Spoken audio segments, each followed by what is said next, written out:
Montecchio Maggiore.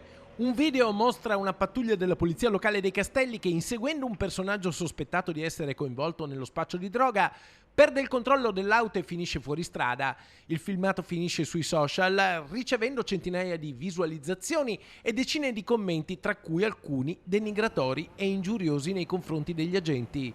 Scattano gli accertamenti per identificare gli autori dei commenti. Le indagini portano a identificare 6 persone, 4 uomini e 2 donne, che vengono denunciati con l'ipotesi di diffamazione aggravata, un reato che prevede la reclusione da 6 mesi a 3 anni e una multa non inferiore a 516 euro. Nessuno vuole compromettere o pregiudicare la libertà di informazione e anche di critica, ma offendere pesantemente delle persone che lavorano non può essere accettato e va perseguito. In questo caso 6 soggetti residenti sia in città che nella provincia sono stati deferiti all'autorità giudiziaria per il reato di diffamazione aggravata, previsto e punito dall'articolo 595, comma 3 del Codice Penale.